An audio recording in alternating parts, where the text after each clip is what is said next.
Muy bien, bienvenidos a todos a esta conferencia sobre el origen de la Navidad, o mejor dicho, sobre el proceso que llevó desde la Saturnalia, que es el título de la conferencia, a la Navidad. Y estaban comentando que estamos hablando de recuperar lo viejo en versión moderna, ir a recuperar lo antiguo. Y un poco tiene que ver con esta conferencia porque, porque sí, el espíritu de la Navidad, de hecho, como veremos, ha cambiado mucho a lo largo de los siglos. Este, y bueno, no quiero adelantar nada, vamos a la plática. Entonces les voy a compartir una presentación que tengo, supongo. Aquí está, sí, perfecto. Saturnalia, el origen pagano de la Navidad. Em, Curiosamente puse una foto de bailarines etruscos. Me pareció muy evocativa esta foto porque los romanos no eran gran bailarines. Y la fiesta de la Navidad, perdón, de la Saturnalia, era una fiesta era una fiesta de mucha alegría. Y en general los romanos heredaron de los etruscos todas las tradiciones con respecto a muchos aspectos de su cultura y también la cuestión religiosa. Mucha de la tradición romana es etrusca desde un punto de vista religioso. Bueno, entonces, vamos a empezar a ver si funciona así. Ah, sí, sí, muy bien. Ok, entonces, ¿qué sabemos nosotros? Muy poco realmente, porque muchas de las tradiciones asociadas a la Navidad son inventos comerciales muy recientes, sobre todo relacionados con la cultura pagana nórdica. Por ejemplo, Santa Claus, que llega volando a entregar regalos, todo vestido de rojo, es un detalle construido en la campaña publicitaria pervasiva de la Coca-Cola. O el hecho de adornar el pino, por ejemplo, es también una costumbre de las culturas del profundo norte de Europa. Em, Otras tradiciones, como las plantas tradicionales, el muérdago, el pisco, la nochebuena, cambian de país en país. En general, todo eso tiene muy poco que ver con los primeros cristianos y las primeras celebraciones del 25 de diciembre de las que tenemos registro. Curiosamente, los primeros cristianos no festejaban la Navidad. Para los primeros cristianos, de hecho, era más importante la Epifanía. Bueno, la Pascua, obviamente. Pero en comparación, en estas fechas era la Epifanía. En la iconografía, por ejemplo, la adoración de los magos es un episodio muy representado. Al punto que en la antigüedad y aún hoy en día en algunas comunidades de la Iglesia de Oriente se celebra el nacimiento de Jesús en el día de la Epifanía, como si hubiera sido bautizado, nacido y bautizado el mismo día.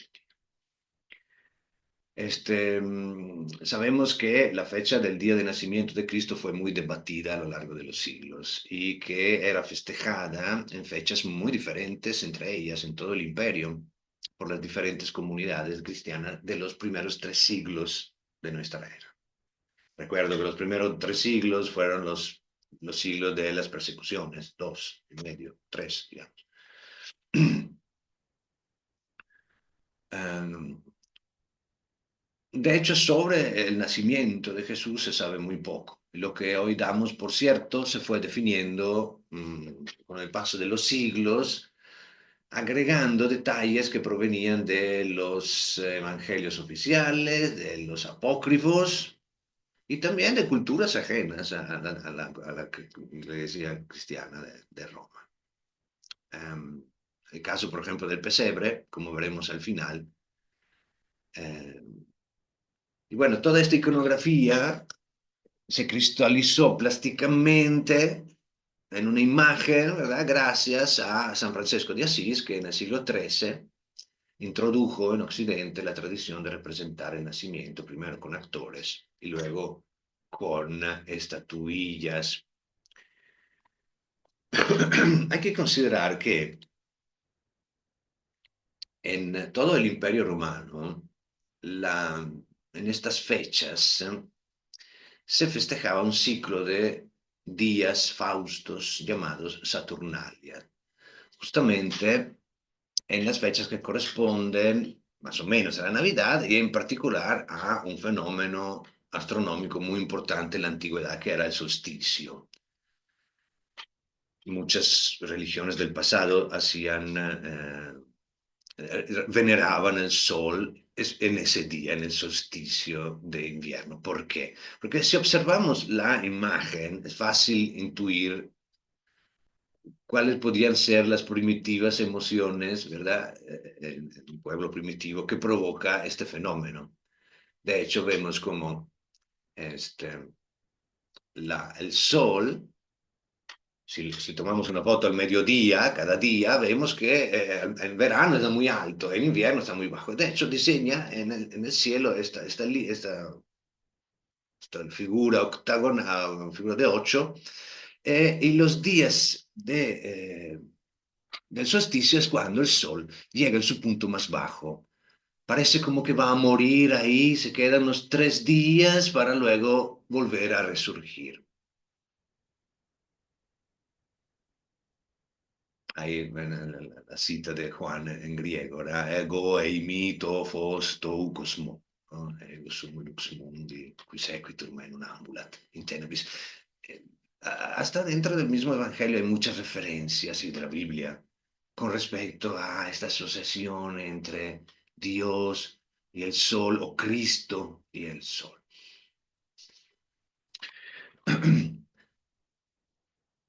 Bueno, pero ¿cómo hemos pasado de este culto pagano a la Navidad?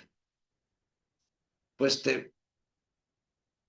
quito una vez más esa imagen aquí que me estorba un poco. Ahí va, perfecto.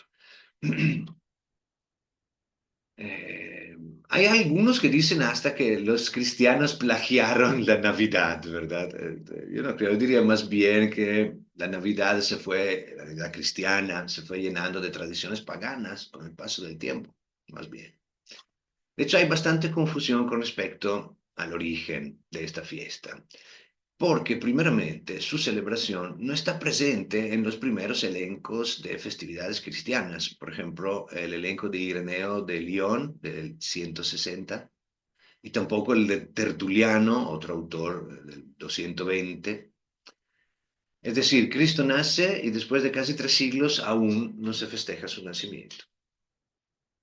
Además, en ningún calendario litúrgico romano, si los romanos eran publicaban, tenían cada año su calendario, era algo muy importante en toda la cultura romana, el calendario litúrgico, no aparece el día 25 marcado como fiesta, no aparece ninguna fiesta el día 25, por lo menos hasta el año 354. Se trata del calendario conocido como el cronógrafo o el Philocalus 354.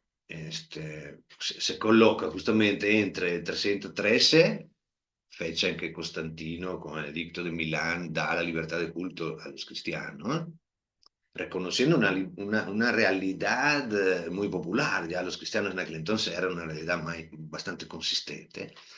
Y la otra fecha entre las dos cuales se ubica es el 380, que es la fecha en donde con Teodosio se declara la religión oficial obligatoria de culto para el imperio. Entonces, estamos en un momento de pasaje y podemos ver que en este calendario viene los Ludi Saturnalia en el 17, que era el día que empezaban las Saturnalia, Ludi Saturnalia. Y luego por el día 25 viene el Natalis Invicti, dice solamente nacimiento del invicto. Entonces se puede interpretar como el Sol Invictus, ahorita veremos un poco mejor de qué se trata, o hasta de Christus Invictus. Y esta sobreposición, que es un poco el tema de esta conferencia, tiene su historia y tiene todos sus fundamentos. Hay que decir una cosa, los calendarios, por cuanto sean expresión de quién lo manda a hacer, el poder, el emperador, siguen siendo un reflejo de la sociedad de la época. Considerando la fecha, podemos ver cómo en este calendario se conservan al mismo tiempo cultos, tradiciones, digamos, pagana, como Saturnalia, por ejemplo, Septimontia y otros, como vemos aquí, y otros que son cristianos.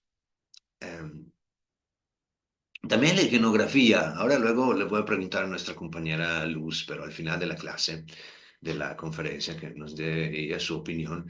Pero, por ejemplo, este calendario es un manuscrito ilustrado, del cual se perdió el original, y en la página de diciembre la iconografía presenta, me detengo solo en dos o tres cosas. La persona vestida ya no con una toga, sino con una túnica, el síntesis que se usaba en estas fechas de Saturnalia, y los dados, que también eran típicos de la Saturnalia. Y luego tiene la mano, que parece ser la mano de Dios, que esto realmente luego lo preguntaremos a nuestra compañera. ¿Verdad que sí nos vas a contestar luego sobre este tema? Muy bien, perfecto, muchas gracias. Em, entonces, vienen, por ejemplo, los juegos gladiatorios, los munus, que serán prohibidos justamente en estas fechas, en estas décadas. No sabemos si antes de esta fecha los cristianos festejaban el 25, aunque parece ser improbable. Lo que en cambio sabemos es que se reunían en el día del solsticio, como lo hacían todos los demás en el Imperio Romano. Aquí les voy a leer un testimonio de Tertuliano, un autor cristiano que escribe de Oriente, digamos, no era romano romano, pero escribe en latín, que escribe entre el segundo y tercer siglo. Dice, muchos creen que el Dios cristiano sea el sol porque es un hecho notorio que nosotros rezamos mirando hacia el sol cuando surge y que en el día del sol nos entregamos a los festejos. Hay que decir que la fecha del solsticio es el 21, no el 25. Pero también hay que considerar que el calendario juliano que ellos seguían y que duró hasta el 1584 había entrado en vigor casi 400 años antes y había acumulado un cierto margen de error, por lo que es posible que este error se dé justamente a causa de esta cuestión del calendario. Entonces, que en lugar que el 21, la fiesta pasó al 25. Aquí tengo, se llama Ad Maiora Verdite, es una página manejada, en italiana manejada por un profesor fanático de historia de Roma y de la religión romana, y que cada año publica los calendarios. Este es el 2023, y también él lo cita así, ¿no? El 25 es el Dies Natalis, Solis Invicti. Bueno, ehm, esto con respecto a la fecha de nacimiento de Jesucristo. Y sí fue muy debatido el día, aún más complicado fue establecer el año en que nació, nuestro año cero, que de forma muy ingenua no se llamó año cero, se llamó año primero, así que fue sesgado el cálculo general de nuestro calendario desde el principio. Es que empezaron a calcular desde el año uno. O sea, el primer día es el primer día del año uno, que no, es el primer día del año cero, pero no se hizo esto y bueno, X, no es tan importante. De todas formas, el año cero se estableció en el 525, ¿m? Mucho después, y lo hicieron con base en informaciones muy aproximadas y en parte relacionadas con la estrella de Belén, un fenómeno que fue avistado y descrito por los astrónomos de Oriente. Sin embargo, fue solo en 1573 que se pudo establecer que Jesús nació el 5 antes de Cristo. Así, hay alguien que dice que ese fue su primer milagro, ¿no? Nacer 5 años antes de su nacimiento. Este dato fue intuido por el astrónomo renacentista Tycho Brahe y luego ampliamente demostrado por Kepler en un libro, el De Vero Anno Quo Aeternus Dei Filius Humanam Natura Minutero Benedicte Virginis Maria Assumpsit, como dice este título enorme que pueden ver aquí en la portada del libro.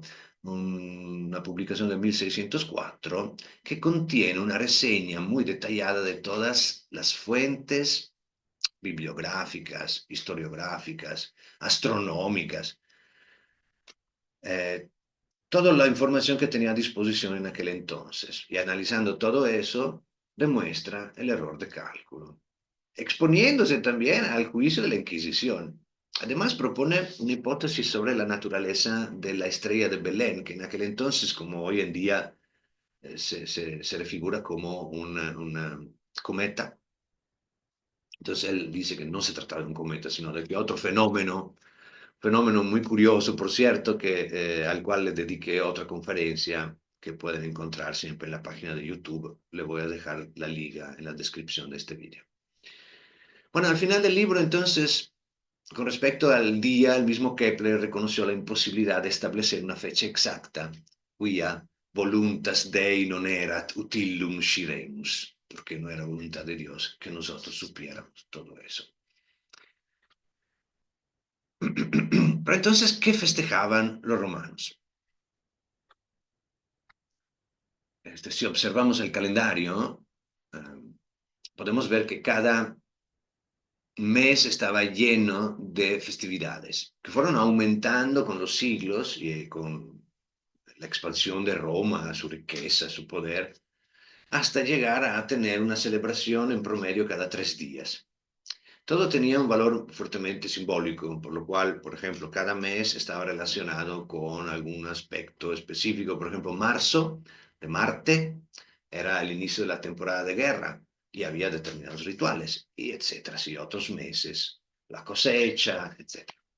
Según la tradición romana, como vimos, en diciembre el sol muere para volver a resurgir.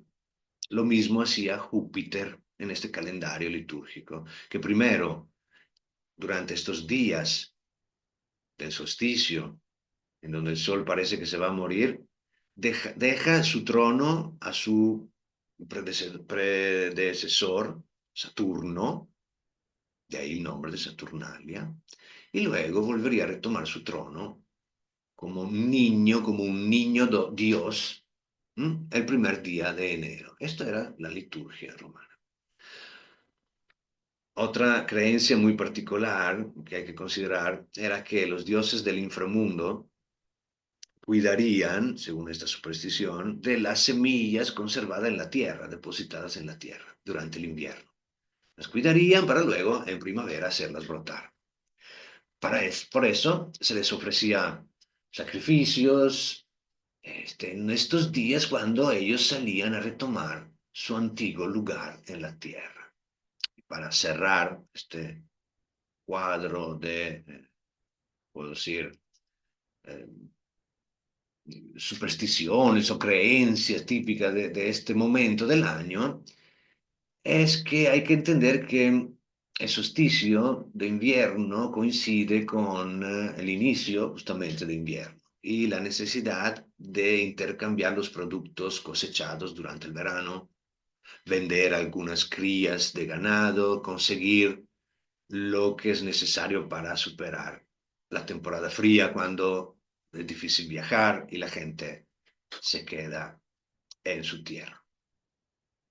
Entonces de ahí la tradición de los mercaditos navideños. Bien, este señor barbudo que ven aquí, con una hoz en la mano, es justamente Saturno, que había sido el dios supremo durante la Edad del Oro, antes de ser destronado por Júpiter en esa visión de la cosmogonía griega que los romanos más o menos interpretaron a su manera, pero con algunas diferencias, pero cronológicamente esto fue aceptado. En su honor se celebraban justamente la Saturnalia, que iba desde el 17 al 23 de diciembre. Y este reino de Ovidio fue celebrado también por el poeta Ovidio en sus Metamorfosis, al principio, el libro primero, cuando cuenta cómo se creó el mundo y de las edades, la edad del oro, de la plata, etcétera, etcétera, la edad de los héroes, de la plata y luego de la del bronce, no, el bronce, pero la edad del oro era el paraíso terrenal, Luego la edad de la plata era la de los titanes, de los gigantes. Luego del bronce fue la era de los héroes. Y luego la edad del fierro, que era la edad en donde vivían prácticamente los mismos romanos. Eh,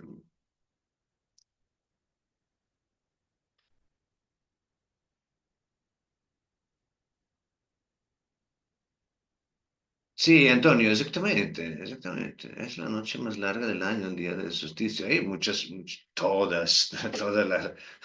Aquí en México, por ejemplo, los mayas tenían 3 días que no existían, ¿no? En su calendario, donde se detenía el tiempo, ¿no? En esos 3 días. Entonces hay muchísimas supersticiones relacionadas con ese día.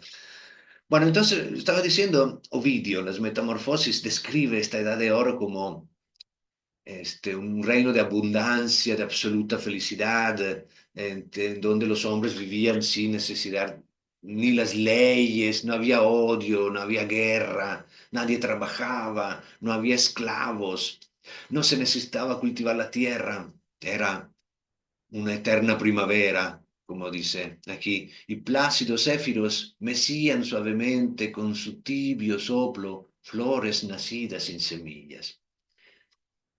Ver erat aeternum placidique tepentibus auris, mulcebant zephyri natos sine semine flores. La tierra donaba sus frutos sin ser arada, y los campos estaban rubios de espigas cargadas de trigo sin que hubiera que trabajarlos. Mox etiam fruges tellus in arata ferebat, nec renovatus ager gravidis canebast aristis. Corrían ríos de leche y de néctar, y la miel dorada goteaba de la verde encina. Flumina iam lactis, iam flumina nectaris ibant, flavaque de viri distillabant ilic mella. Entonces, por ese motivo, las Saturnalia eran momentos de diversión, de intercambios de regalos, justamente en memoria de la mítica abundancia. Se daban grandes banquetes y también participaban los esclavos, justamente porque en aquel entonces no existía la esclavitud.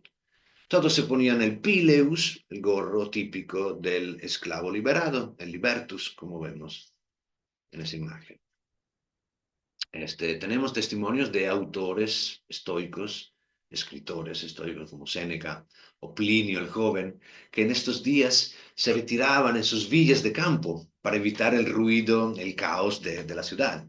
Y en cambio otros, más epicureos, ¿verdad? Como Catulo o Marcial, que elogiaban la Saturnalia como los mejores días del año. Se iniciaba con grandes procesiones, como siempre, todas las fiestas romanas eran iguales. Sacrificios, ricos banquetes, abundancia de vino. Se decía, io Saturnalia. Se intercambiaban pequeños regalos simbólicos como velas, nueces, higos, miel, las plantas típicas, que eran otras. Durante estos días no existían, no se trabajaba. Los tribunales, la escuela, todo estaba cerrado para que todos pudieran participar en los festejos. De hecho, los romanos eran mal vistos, los cristianos eran mal vistos justamente por eso, porque no participaban en todas estas fiestas.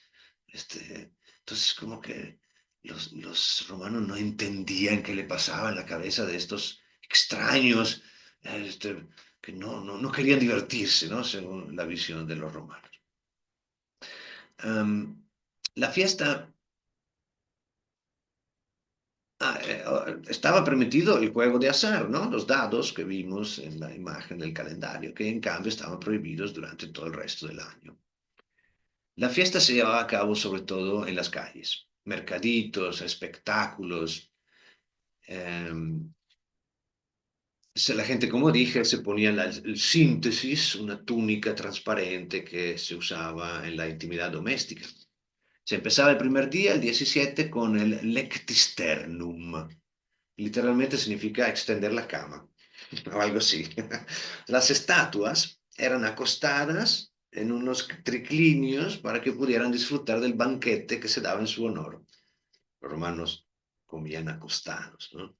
Se les pedía protección y en cada barrio se realizaban banquetes públicos que el Estado ofrecía. Eh, Se intercambiaban regalos, cartas de buenos deseos, a veces poesías y las plantas que eran símbolos de estas fiestas. El mirto, sagrado a Venus, el laurel, sagrado a Apolo, y la hiedra sagrada a Baco. Venus, Apolo, Baco. Amor, la música y el vino, una especie de sex and drugs and rock and roll de la época, ¿no? El 18, segundo día, banquetes. Siguen los banquetes, también ahora privados, se invitan los amigos, los conocidos, la ciudad se llena de puestitos de todo tipo, los templos, las edícolae, que serían como pequeñas capillas, los altares, había muchísimos, uno en cada casa mínimo, el lararium, se decoraban con flores, con ofrendas, velas, y en estos días eran día de mercatus, eran día de mercado. Luego el tercer día era en honor a Ops o Opis, que era la diosa de la abundancia, la esposa de Saturno.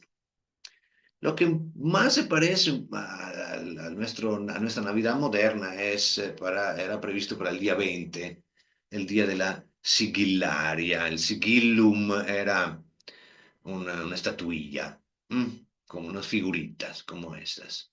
Entonces, sigillum, la sigillaria, la fiesta de la sigillaria. Podría haber sido de barro, de cera, a veces de pastas dulces, se regalaban de buen auspicio, se regalaban a los niños jugaban con eso. Pero veremos que esto no tiene nada que ver con el pesebre, como uno podría pensar. Día 21 de diciembre, quinto día de fiesta. ¿Sí? Roma se llena de gente que llega de afuera. ¿Por qué? Porque hay espectáculos. Sí, aquí vemos reconstrucción de Roma imperial, como pueden ver, se ve claramente el Coliseo y al lado izquierdo el Circo Máximo. Circo Máximo contenía 200, 300 mil personas, podía contener realmente un monstruo. Y ven cuántas plazas, los fora, cuántos porticus, cuántas... imagínense que en cada lugar había algún evento. Entonces, um, eran fanáticos obviamente de teatro, las carreras de caballo y luego los espectáculos también gladiatorios. En la calle se vendía comida, se vendían souvenir, souvenir, en serio, he encontrado varios souvenirs, no solamente en Roma, también en otras ciudades del Imperio Romano se hacían souvenir para los romanos que iban de vacaciones ahí, o los ricos, muchas veces romanos. Y no era muy diferente de los souvenirs de hoy, ¿eh? No se crean. La botellita con la figurita dibujada de la ciudad que se ve, cosas así. Se vendían los sigilla, ¿no? Las estatuillas para la fiesta, vestidos, adornos, joyas, mercancía de cuero, madera, de barro, de bronce, de plata, de todo tipo. Y el 22 de diciembre, el penúltimo día, llegaban a Roma también compañías de actores y bailarines de otras ciudades. Comedias, mimos, pantomimos de todo tipo se exhibían en las plazas. El 23 de diciembre, que era el último día, siempre lo mismo, procesión, antorchas, braseros, banquetes, sacrificios, banquetes y fiesta hasta el atardecer. Este día era en honor a Calarentia, que era, los lares eran las divinidades domésticas, de eso el lararium, ¿no? Y deriva de esta Acalarentia que fue, según la tradición, la esposa del pastor que encontró a Rómulo y Remo, la nodriza de los dos gemelos. Para la ocasión, las mujeres se vestían de manera muy llamativas, con joyas, se maquillaban, Se ponían cintos, brazaletes, tobilleras, se ponían flores en el pelo y joyas en la ropa. Bien, esta fiesta de la Saturnalia, como todo en Roma, se fue enriqueciendo a lo largo de siglos. En la época de los primeros cristianos, los rituales ya se habían refinado bastante. Los regalos, las strennae, que al inicio eran simples, simbólicos, el mirto, el laurel, con el tiempo se hicieron más ricos. Joyas, animales exóticos, perfumes, las ofrendas también, y los banquetes. El vino empieza a ser distribuido gratis, el vinum fiscale. Y también los juegos y los espectáculos siempre más grandes. Así los romanos, politeístas, paganos. ¿Y los cristianos? ¿Qué hacían los cristianos? Pues, primeramente, los primerísimos cristianos ni siquiera hablaban griego. No, perdón, hablaban latín, hablaban griego o otros idiomas. No festejaban la Navidad. Su fiesta principal era la Pascua. Eran muy radicales. De hecho, el primero, ¿no? La primera época fue la época de los mártires. Y luego, después de la libertad de culto, los mártires se convirtieron en monjes, ¿verdad? De monacus. Eran solitarios, iban a vivir en islas, vivían como ascetas, en grutas o arriba de una columna como San Simón el Estilita, que toda su vida la pasó encima de una columna para estar más cerca de Dios y más lejos de las tentaciones terrenales. Entonces yo no creo que los cristianos festejaran de esta manera su Navidad, ¿verdad? Entonces lo que vimos hasta ahorita no encaja, ¿verdad? En esta Roma epicurea con esta visión que tienen en cambio los primeros cristianos. Orígenes, un teólogo cristiano entre el segundo y tercer siglo, que escribían en griego, escribió una vez en un paso, escribió, en las escrituras solo los pecadores festejaban la fecha de su cumpleaños. ¿Mm? Entonces no festejaban la Navidad, el nacimiento de Cristo, sí, pero sí festejaban el Día del Sol. Como dije, eso sucedía en todo el imperio, todos festejaban este día. Les voy a leer un paso de San Justino Mártir, que escribe en el segundo siglo. Dice, en el día llamado del sol, todos los que viven en las ciudades o en el campo se reúnen en un mismo lugar. Se leen las memorias de los apóstoles o los escritos de los profetas, hasta donde el tiempo lo permite, más supongo la luz del sol. Luego, cuando el lector ha terminado, el presidente instruye verbalmente e insta a que se imiten estos buenos ejemplos. Luego, todos nos ponemos de pie y oramos. Y como se mencionó anteriormente, cuando las oraciones terminan, se trae pan, vino y agua. Y el presidente ofrece oraciones y agradecimientos según su capacidad. Y la gente da su consentimiento diciendo amén. Luego viene la distribución y participación de lo que se ha dado con acción de gracias. Y los diáconos traen una porción a los que están ausentes. Quienes pueden y quieren dan lo que creen que les será útil. La colecta se deposita en poder del presidente, que la destina a los huérfanos, a las viudas y a los que por enfermedad o otras causas se encuentran en necesidad, a los que están en cadenas y a los extranjeros que conviven con nosotros. En fin, para todos aquellos que la necesitan. Entonces, estos los cristianos de Oriente, ¿verdad? Los cristianos en Roma, la gran Babilonia, ¿verdad? La metrópolis de casi 2 millones de habitantes, la gran Roma epicurea. Bueno, un poquito más relajado sí lo eran. ¿Eh? Este, eh, no mucho, pero un poquito más relajado lo era. Cambia el espacio, cambia también, cambia el ambiente, cambia todo. Hay muchos mitos sobre los primeros cristianos en Roma, por ejemplo, que vivían o que se reunían en las catacumbas. Eso era imposible. Pero bueno, lo que seguramente es cierto, sabemos, era que en la imposibilidad de tener sus propios templos, los cristianos empleaban lugares de cultos domésticos, las ecclesia e domus.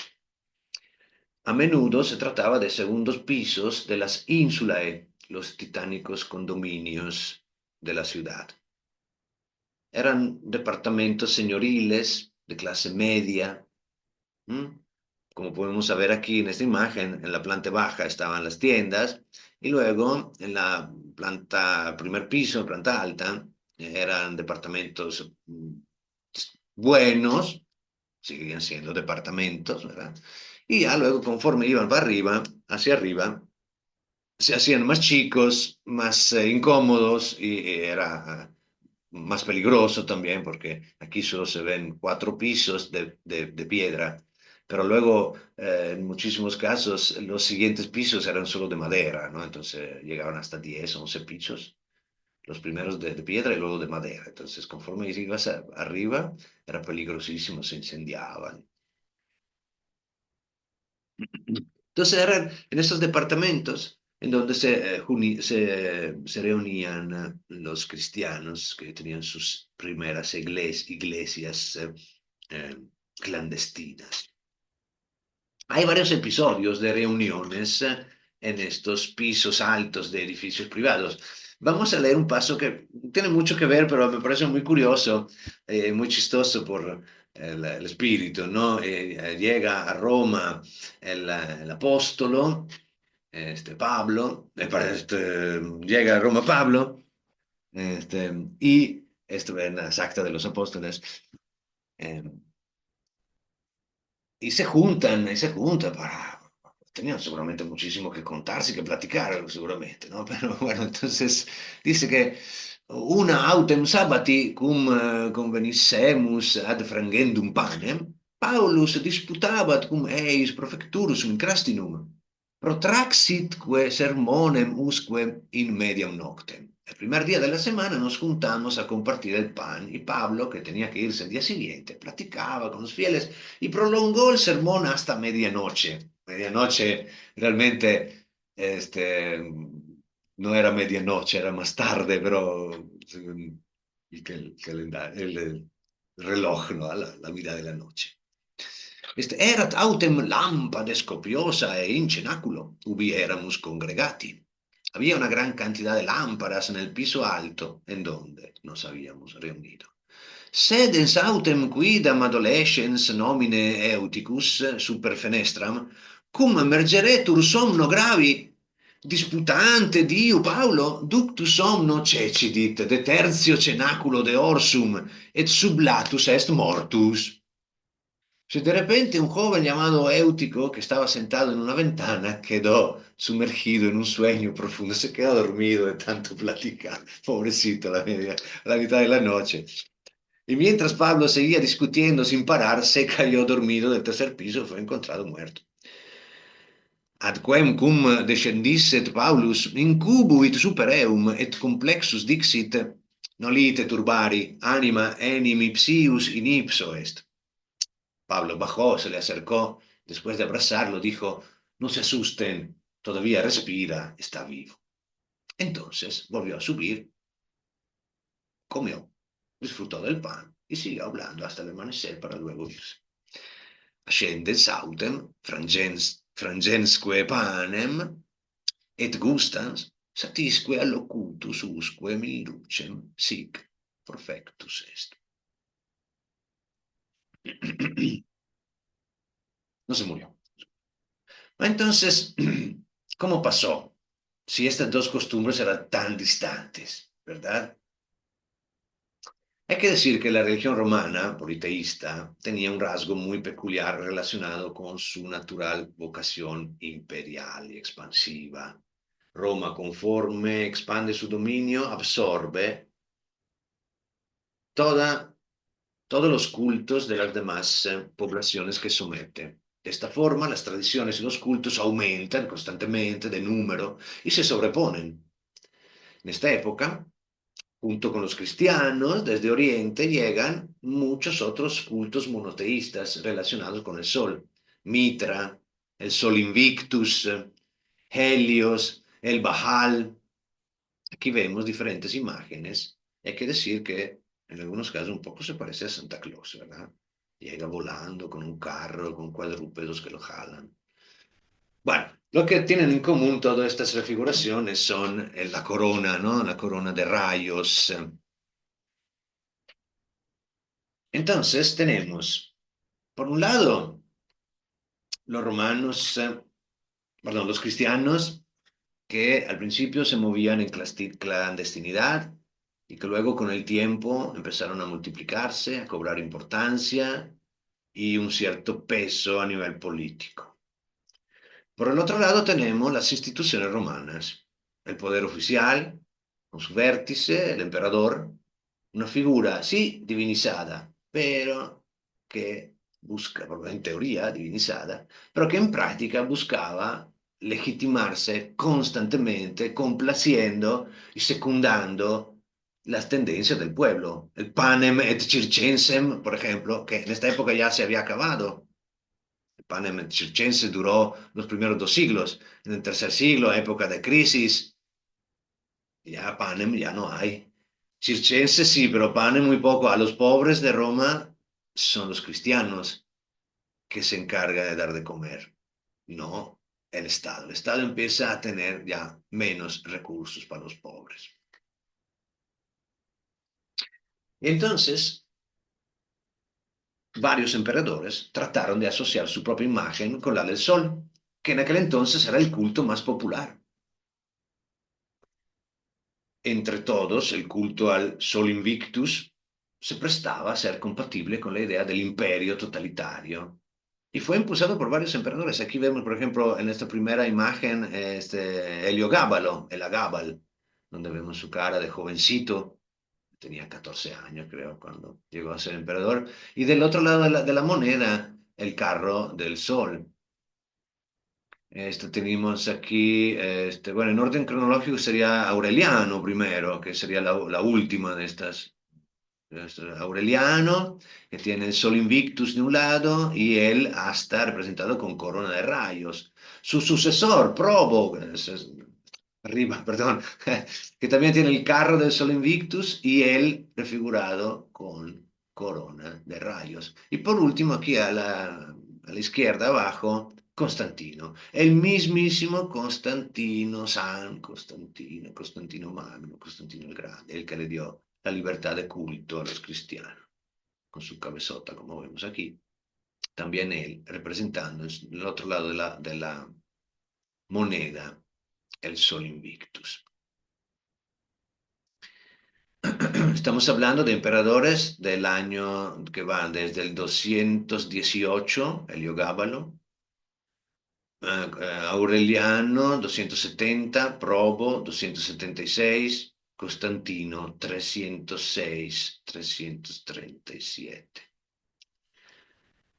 No es secundario decir que las monedas, en particular las de valor, las de oro y las de plata, eran el vehículo de comunicación principal para un emperador, vehículo de comunicación pública para el pueblo, porque las monedas se distribuían en todo el imperio y hasta lo más lejano veía la imagen de quién era el emperador.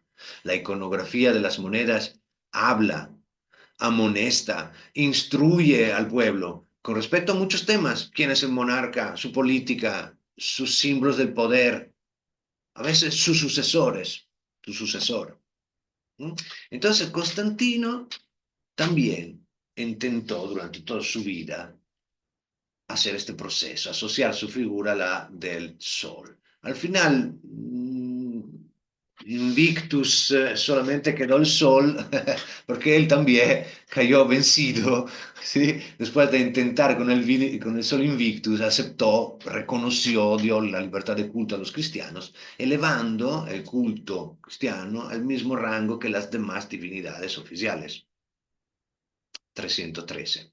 Posteriormente, Teodosio, en el 380, hace que el cristianismo sea obligatorio. Y aún así, las costumbres paganas persistieron por muchos siglos. Aquí en esta imagen, que es una imagen de la Edad Media, que viene de la capilla dei quattro santi coronati in Roma, un fresco de la Edad Medieval. Vemos Constantino que entrega a Silvestro, papa, que entonces se le decía solamente el obispo de Roma, eh, Silvestro, la tiara del poder.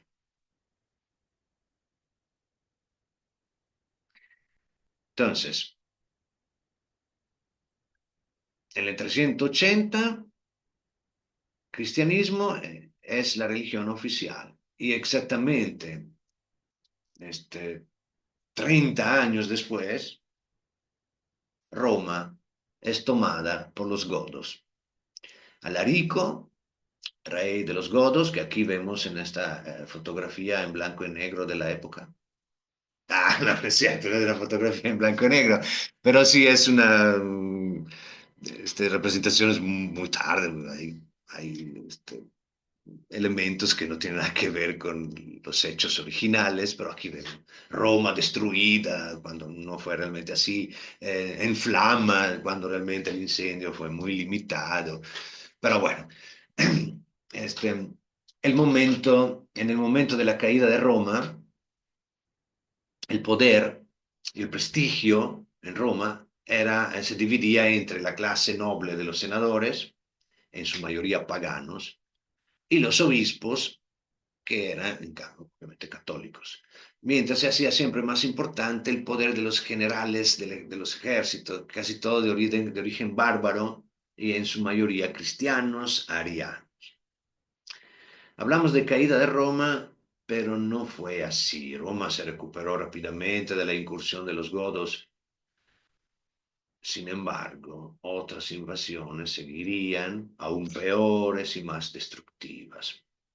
Oficialmente, el Imperio de Occidente deja de existir en el 476.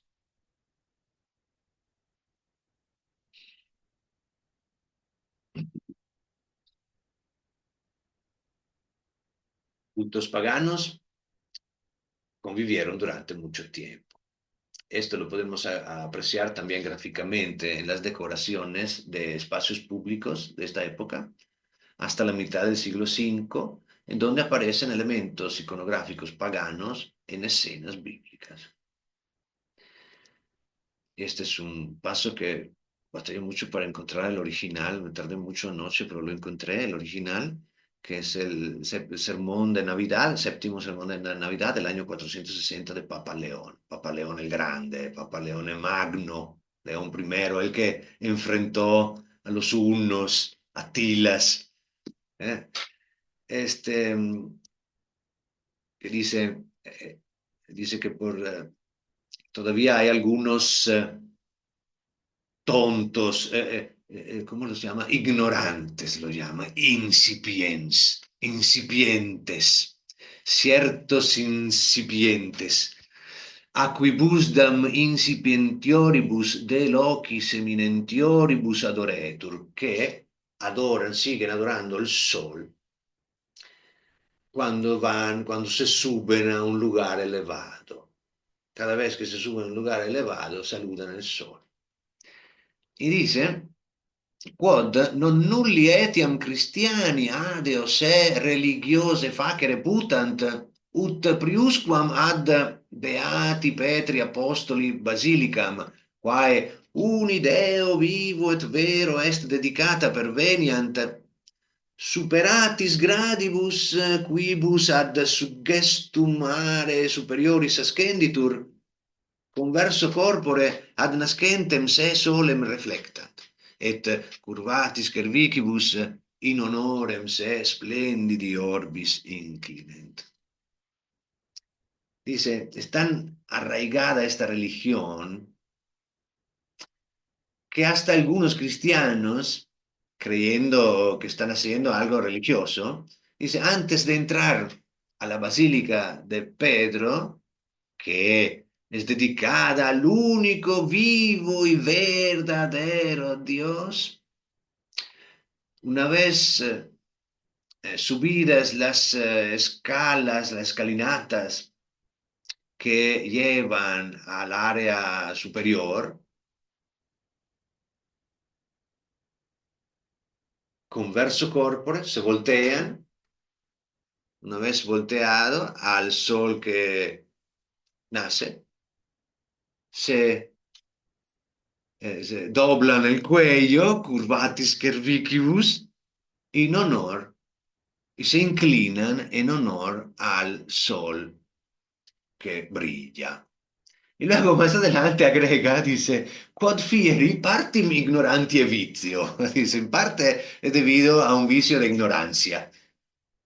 Partim paganitatis spiritu. En parte al espíritu pagano que todavía existía en esa época.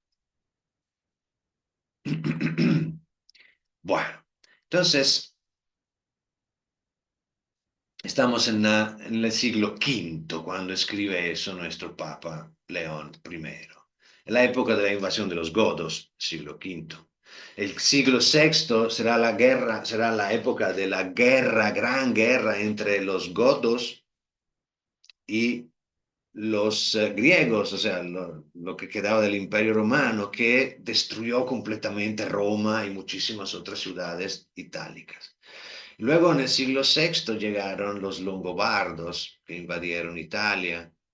Y luego en el siglo IX llegaron los francos, otro pueblo germánico que invadió Italia. Y luego llegaron los árabes en el sur, los normandos. Pasaron los siglos y lo que quedaba de las antiguas tradiciones se perdió completamente. Mientras que cada pueblo interpretaba el nuevo mito, modificándolo, agregándole detalles provenientes justamente de sus propias culturas. Europa continental y las ex provincias orientales del Imperio Romano pierden contacto por todos estos siglos hasta la época de las cruzadas, que fueron los últimos siglos de la Edad Media. En particular con la conquista de Jerusalén del 1099, con la creación de un reino cristiano en Tierra Santa que duró casi un siglo. En este contexto de confrontación entre cristianos y moros, musulmanes, un personaje es extraordinario, un personaje realmente único en la época, San Francisco de Asís,